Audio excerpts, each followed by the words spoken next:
కొద్ది రోజుల క్రితం జరిగిన ఒక ఇన్సిడెంట్. పురంధేశ్వరి గారేమో ఎన్నికల కమిషన్కి ఒక లెటర్ రాశారు.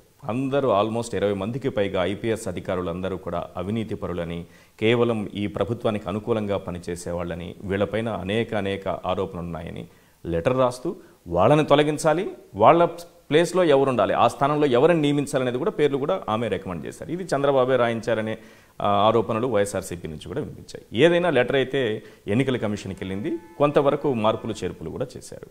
ఇది జరగడం, ఐపీఎస్ అధికారుల్ని మార్చాలి అనేటటువంటి అంశం ఇప్పుడు సీఎం జగన్మోహన్ రెడ్డి గారి పైన జరిగినటువంటి హత్యాయత్నం, ఈ రెండింటికి ఏమన్నా లింక్ ఉందనుకుంటున్నారు? పురంధరేశ్వరి ఒక రకంగా చెప్పాలనంటే ఒకే తానులోని ఒక ముక్క.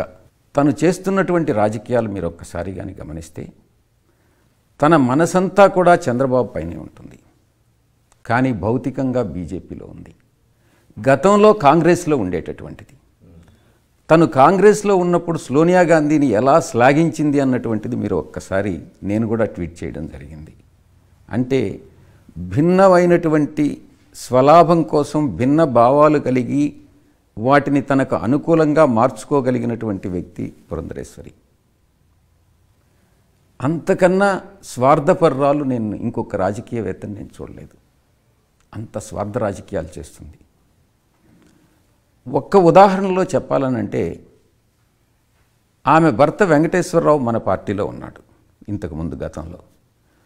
ఆమె కొడుకు మన పార్టీలో ఉన్నాడు, కానీ తను బీజేపీలో ఉంది. అప్పుడు బీజేపీలో ఉన్నది. అంటే దీన్ని బట్టి అర్థం చేసుకోవచ్చు స్వార్థపూరిత రాజకీయాలు ఎలా ఉంటాయి అన్నటువంటిది. ప్రతి ఒక్క విషయంలో కూడా చంద్రబాబు నాయుడుకి అనుకూలంగా ఆమె వ్యవహరిస్తుందే కానీ బీజేపీ యొక్క ఇంట్రెస్ట్ను ప్రొటెక్ట్ చేయాలన్నటువంటి తనకు ఒక్క అణుమాత్రం ఉద్దేశం లేదు అన్నటువంటిది స్పష్టంగా ఆమె పనుల్లోనే తెలుస్తూ ఉంది. ఇప్పుడు ఆమె రాసినటువంటి లెటర్ ఐపీఎస్ను మార్చాలన్న దానికి ఇక్కడ ఈ ఇన్సిడెంట్కి, ముఖ్యమంత్రి మీద జరిగినటువంటి దాడి అంశానికి లింక్ ఉందనుకుంటున్నారా? పురంధరేశ్వరికి ఈ ఆఫీసర్ ఈ రకంగా ఉంటాడు, ఈ ఆఫీసర్ ఈ రకంగా ఉంటాడు అన్నటువంటి జ్ఞానం అయితే లేదు. పూర్తిగా ఆ వివరాలన్నీ చంద్రబాబు ఇచ్చినటువంటివే. చంద్రబాబు పురంధరేశ్వరి ద్వారా ఎలక్షన్ కమిషన్కి ఇప్పించారు. ఎందుకనంటే పురంధరేశ్వరి బీజేపీలో ఉంది కాబట్టి బీజేపీ రాష్ట్ర అధ్యక్షురాలిగా ఎలక్షన్ కమిషన్కి కానీ కంప్లైంట్ ఇస్తే ఎలక్షన్ కమిషన్ దాన్ని కొంచెం సవివరంగా చూస్తుంది, దాని మీద చర్యలు తీసుకుంటుంది అన్న ఉద్దేశంతో చంద్రబాబు నాయుడు దురాలోచనే పురంధరేశ్వరి ద్వారా చేయడం జరిగింది. ప్రత్యేకించి పురంధేశ్వరి ఎందుకు మిమ్మల్ని ప్రత్యేకంగా టార్గెట్ చేస్తారు? గతంలో సీజేఐకి లెటర్ రాశారు, అందులో చాలా అంశాలు రాశారు. ఏది మద్యం కుంభకోణం అని, ఇంకోటని, మీ బెయిల్ రద్దు చేయాలని, మీరు ప్రభావితం చేస్తున్నారు, అది ఇదని రాశారు. ఏంటి ప్రత్యేకంగా మీ మీద ఏంటి, మిమ్మల్ని ఎందుకు టార్గెట్ చేస్తున్నారు? నేను చెప్పినట్టుగా ఒకే తానులోని ముక్క. అంటే చంద్రబాబుకి పురంధరేశ్వరికి పెద్ద తేడా లేదు, అంతా ఒకే కుటుంబం. చంద్రబాబుకి ఎలాగైతే నేర ప్రవృత్తి ఉందో ఈమెకు కూడా అలాంటి నేర ప్రవృత్తి కలిగినటువంటి మనిషి. హైదరాబాదులో నివసిస్తున్నటువంటి ఒక బ్రోకర్, ఒక దళారి తన కొడుకు అతని పేరు హితేష్కి డబ్బులు ఇచ్చి తను పురంధరేశ్వరి చేత కొన్ని విషయాలు చెప్పించడం జరిగింది. దాంట్లో ఒక కుట్ర అన్నటువంటిది దాగి ఉంది. ఆ కుట్ర అటు చంద్రబాబు నాయుడు కూడా దానిలో పాత్రధారుడే, సూత్రధారుడే.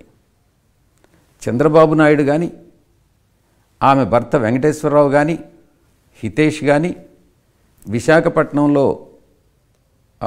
విద్యా సంస్థలు గీతం యూనివర్సిటీ భరత్ కానీ, ఈ యొక్క పురంధరేశ్వరి కానీ, వీరందరూ కూడా దీనిలో కుట్రదారులే. రకరకాలుగా ప్రయత్నం చేశారు. ప్రధానమంత్రి గారికి నా మీద కంప్లైంట్ ఇచ్చారు, ఈసీకి నా మీద కంప్లైంట్ ఇచ్చారు, కానీ ఏమైనా సాధించగలిగారా? నేను తప్పకుండా చెప్తాను. ఎందుకనంటే తప్పు చేయనటువంటి వ్యక్తి ఎవరికీ భయపడాల్సినటువంటి అవసరం లేదు. వాళ్ళు పురంధరేశ్వరి, చంద్రబాబు నాయుడు తప్పు చేస్తున్నారు. తప్పు చేసిన వాళ్ళు ఏ రోజైనా భయపడతారు. ఒకవేళ ఇప్పుడు వాళ్ళు శిక్ష అనుభవించకపోయినా దేవుడు వాళ్ళకి శిక్ష విధిస్తాడు అన్నటువంటి విషయాన్ని నేను చెప్తున్నాను. మీకు కేంద్రంలో ముఖ్యంగా బీజేపీ పెద్దలతో ప్రధాని వరకు కూడా మంచి సత్సంబంధాలు ఉన్నాయి కదా, అక్కడేమో చాలా గొప్పగా సంబంధాలు నిలుపుతున్నారు. ఇక్కడికి వచ్చేటప్పటికి పురంధేశ్వరి గారేమో ఇలా ఉన్నారు. మరి మీరేం మేనేజ్ చేయలేరా? పురంధరేశ్వరి గురించి చాలామంది బీజేపీ నేతలు నేను పురంధరేశ్వరిని విమర్శించడం, పురంధరేశ్వరిని గురించి నేను వ్యతిరేకంగా మాట్లాడడం పలు సందర్భాల్లో ప్రస్తావనకి రావడం జరిగింది. ఏ రోజు కూడా బీజేపీ నేతలు ఎవ్వరు కూడా నా పురంధరేశ్వరి విషయంలో నేను విమర్శించినటువంటి విమర్శలు తప్పు అని నేను ఎవ్వరూ చెప్పలేదు. నేను చెప్పింది, నేను చేసినటువంటి విమర్శలు కరెక్టేనని వాళ్ళు భావిస్తూ ఉన్నారు. దీన్ని బట్టి అర్థం చేసుకోవచ్చు బీజేపీ టాప్ లీడర్షిప్ కూడా, అధిష్టానానికి కూడా పురంధరేశ్వరి మీద నమ్మకం లేదు. లేదా? లేకుండా ఎలా కొనసాగిస్తారు ఒక రాష్ట్ర శాఖకు అధ్యక్షురాలిగా? వేరే ఆప్షన్ లేక గతంలో కాపు సామాజిక వర్గానికి చెందినటువంటి ఇద్దరు వ్యక్తుల్ని అధ్యక్షులు చేశారు. కాపు సామాజిక వర్గానికి చెందినటువంటి పవన్ కళ్యాణ్తో ఈరోజు పొత్తు పెట్టుకొని ఉన్నారు. కాపు సామాజిక వర్గం తర్వాత వాళ్ళకు కావాల్సింది కమ్మ సామాజిక వర్గం. రెడ్డి సామాజిక వర్గం ఎలాగో వాళ్ళతో ఉండదు. అటు కాపు సామాజిక వర్గాన్ని, ఇటు కమ్మ సామాజిక వర్గాన్ని ఏకం చేసి వాళ్ళ బీజేపీ యొక్క ఉద్దేశంలో ఈ రాష్ట్రంలో అధికారంలోకి రావాలి అని అంటే ఆ రెండు సామాజిక వర్గాలు ఒకటి కావాలి అన్నటువంటి ఆలోచన విధానంతో వాళ్ళు ఈ పని చేయడం జరుగుతుంది. పురంధరేశ్వరిని కంటిన్యూ చేయడం జరుగుతుంది. మొత్తం మీ మీద హితేష్, పురంధేశ్వరి, చంద్రబాబు, భరత్ అందరూ కుట్ర చేశారంటున్నారు. దళారి ఒక అతని మధ్య దళారి ఉన్నాడు. మధ్య దళారి కూడా ఒకరు ఉన్నారు. ఎవరి దగ్గర అయితే డబ్బు తీసుకున్నారో, ఎవరైతే హ్యూజ్ ఫండింగ్ చేశారో, ఎవరి దగ్గర నుంచి అయితే ఈ బెనిఫిట్ వీళ్ళు పొందారో అది వాళ్ళకి తెలుసు.